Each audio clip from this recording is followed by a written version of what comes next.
بسم الله الرحمن الرحيم. هنبدأ طريقة الكارفينج بتاع اللور لاترال انسايزر. في طريقة شائعة معظم الناس بتستعملها، عبارة عن 5 خطوات. الخطوة الأولى إن احنا هنعمل ميد لاين على الوكس بتاعنا، وهناخد الكراول لينس حوالي 9.5، وهنعمل السيرفايكل لاين وهناخد عليه مقاساتنا من ناحية الميزيال 2 ملي ومن ناحية الديستال 2 ملي، وعلى التب اوف واكس هناخد من ناحية الميزيال 3 ملي ومن ناحية الديستال 3 ملي، ونوصل الخطوط ببعضيها ونقطع، وبكده يكون خلصنا الخطوة الأولى. أما الخطوة التانية فهنشتغل على الميزيال الديستال اسبكتس، وهنعمل عليهم ميد لاين، وهنعمل خط جديد فوق السيرفايكل لاين اسمه اللاين اوف ماكسيمم كونفكسيتي، بان احنا نطلع 3 ملي فوق السيرفايكل لاين، ونبدأ ناخد المقاسات على السيرفايكل لاين 3 ملي ميزيال وديستال، وعلى اللاين اوف ماكسيمم كونفكسيتي 3.5 ميزيال وديستال. ونخلي بالنا من اللينجوال انكلاينيشن، احنا ناجي 1 ملي من ناحية اللينجوال، وبعد كده نوصل الخطوط ببعضيها ونقطع، وبكده يكون خلصنا الخطوة التانية. اما الخطوة التالتة فهنشتغلها على اللينجوال اسبكت، وفي لينجوال كونفرجنس موجود على الاسبكت ده، والسنجلم بيكون شيفتد ديستالي. هنعملها ازاي؟ بان احنا هندخل من ناحية الميزيال 1.5 ملي، ومن ناحية الديستال ومن ناحية الديستال نص ملي، وهنوصلهم بالانسايزر انجلز، وهننزل استريت على الروت، وبكده يكون الشفة الديستال.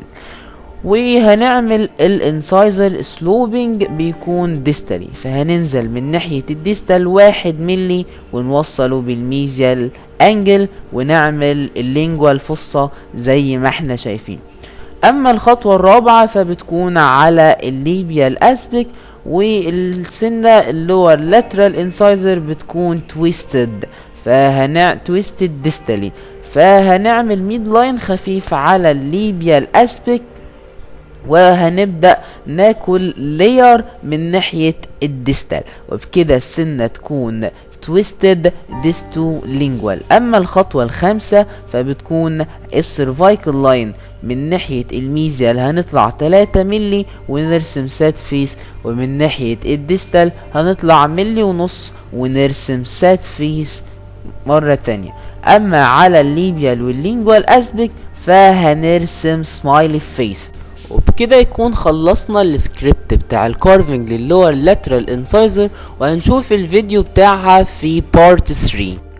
هنبدأ دلوقتي نعمل كارفينج للسنة اللور لاترال انسايزر. اول حاجة بنعملها في اي طريقة كارفينج ان احنا بنعمل ميد لاين على الواكس بتاعنا، وبعد كده هناخد طول الكراون اللي هو حوالي 9.5 ملي، وهنرسم خط السيرفايكال لاين. وبعد ما نرسم السيرفايكال لاين هنبدأ ناخد مقاسات الليبيال واللينجوال اسبكت، ودي بناخدها في اتجاهات الميزيال والديستال. فهنيجي على السيرفايكال لاين وهنقيس ناحية الميزيال 2 ملي وناحية الديستال 2 ملي، وعلى التوب اوف واكس ناحية الميزيال 3 ملي وناحية الديستال 3 ملي، وهنوصل النقط، وهننزل حوالي 5 ملي للروت، بس ننزل على واسع عشان السنة ما تتكسرش. وزي ما عملنا الجنب ده هنعمل الجنب التاني، فهنيجي على السيرفايكال لاين وهنقيس 2 ملي ناحية الميزيال و2 ملي ناحية الديستال، وعلى التوب اوف واكس 3 ملي ناحية الميزيال و3 ملي ناحية الديستال، وهنوصل خطوطنا وننزل الجزء بتاع الروت. وبعد كده هنوصل خطوط من فوق، هيطلع لنا 3 خطوط متوازية، وبكده هنبدأ نقطع القطعة الأولى. خلي بالنا واحنا بنقطع هنمشي على الخط لحد السيرفيكال لاين، نطلع بره جنب التاني نفس الكلام على الخط لحد السيرفيكال لاين، وهنشيل من النص مع المحافظة على شكل الترابيزويد، نشيل أي شمع بره الخطوط،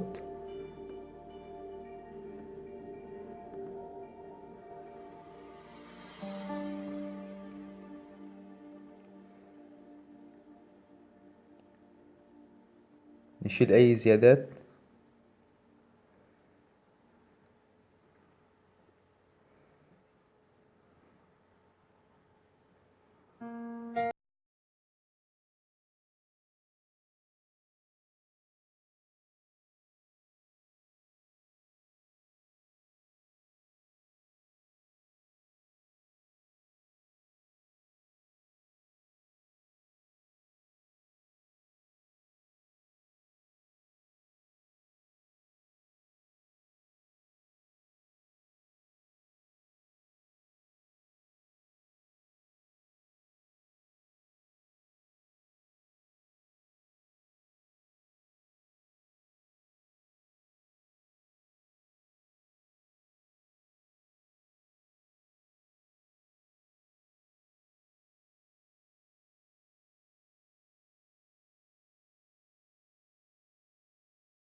وبكده الخطوة الأولى تكون خلصت، ونرجع السيرفايكال لاين اللي ضاع منا.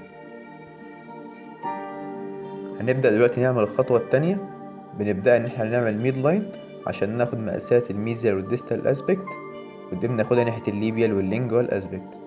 معانا خط جديد اسمه خط الماكسيم كونفكسي لاين، احنا بنرسمه بناخد 3 مللي فوق السيرفايكال لاين، وهنبدأ نرسم الخط اسمه الماكسيم كونفكسي لاين.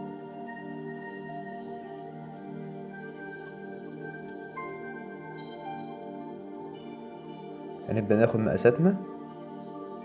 هناخد الأول مقاسنا على السيرفايكال لاين، هندخل ناحية الليبيال 3 مللي، ناحية اللينجوال 3 مللي، وعلى الماكسيم كونفكسي لاين ناحية الليبيال 3.5 مللي، ناحية اللينجوال 3.5 مللي. هنوصل على الميد لاين؟ لأ، السنة دي سنة لور، ففيها خطوة اسمها خطوة اللينجوال انكلاينيشن، فاحنا لازم دلوقتي نحدد مين الليبيال اسبكت ومين اللينجوال اسبكت. وهنجي ناحية اللينجوال، هندخل بعد الميد لاين 1 مللي ناحية اللينجوال، ونرسم خط جديد عشان نوصل عليه خطوطنا.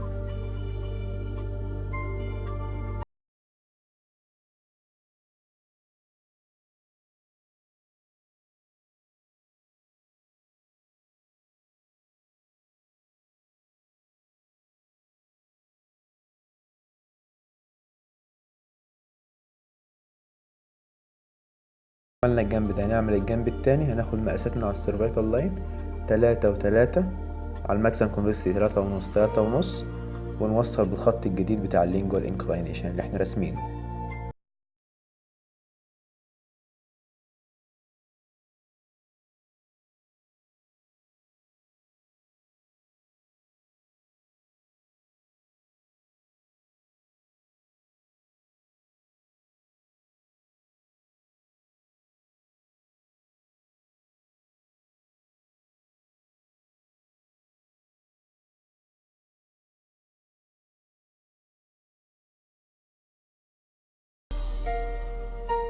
شيل اي زيادة بره الخط.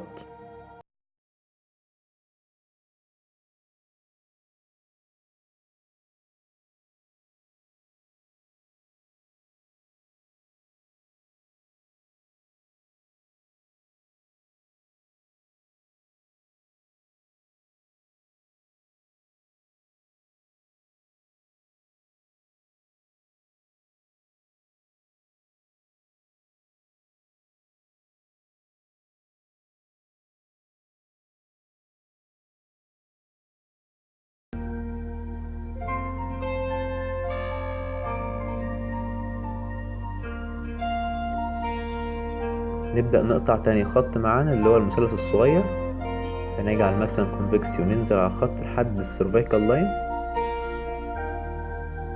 نشيل من النص. الجنب التاني نفس الكلام، ننزل الجزء بتاع الروت، ننضف التو سيرفيسز مع بعض. الجنب التاني هننزل لحد السيرفايكال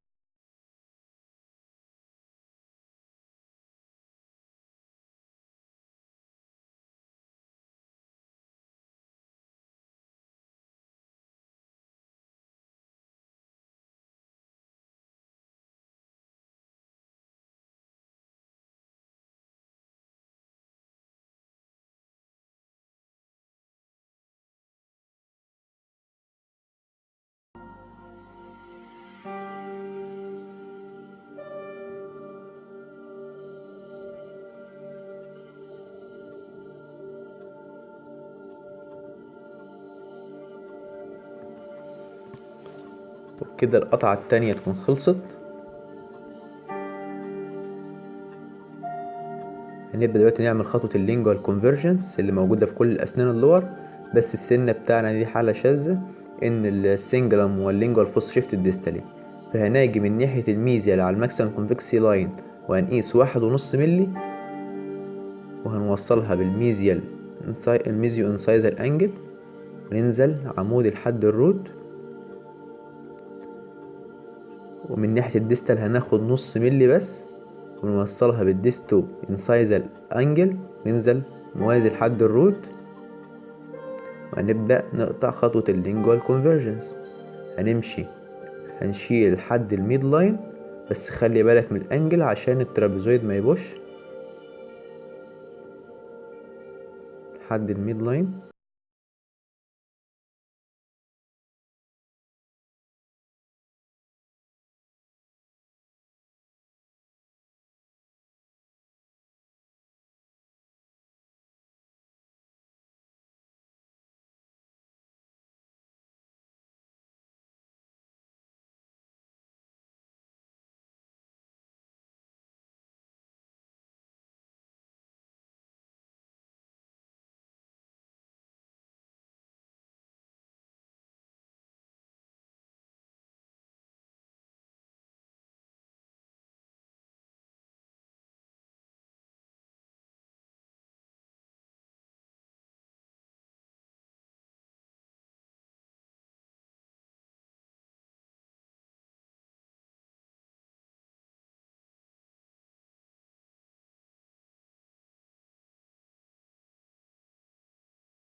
الديستال سلوب للانسايزر ريدج، فهناجي ناحية الديستال هننزل من الديستو انسايزر انجل 1 ملي،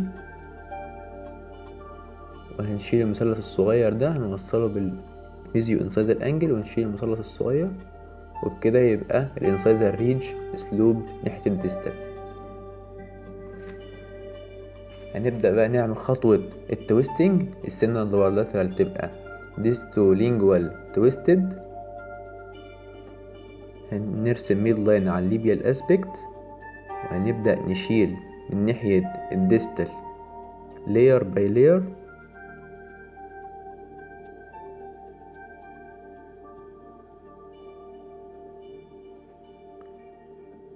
وما نخليش فاصل او فرق بين التو سيرفيسز على الليبيال اسبكت.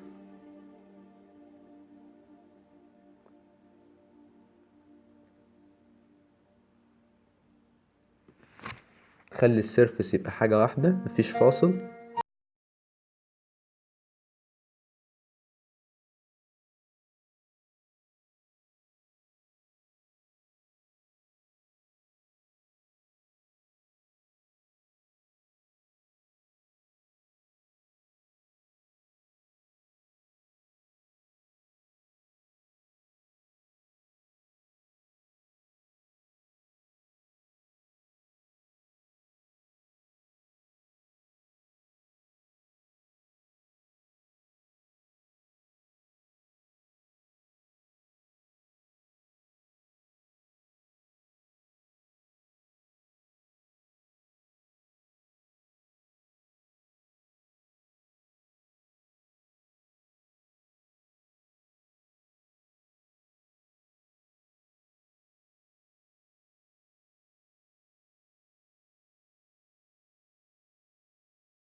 خلصنا خطوة وبعد ما خلصنا خطوة اللينجوا الفصة هنعمل خطوة السيرفايكال لاين. هنرجع السيرفايكال لاين، نيجي ناحية الميزيال نطلع 3 ملي وهنرسم ساد فيس، وعلى الديستال 1.5 ملي ونرسم الساد فيس ونوصلهم من بعض سمايلي فيس على الليبيال واللينجوال اسبكت.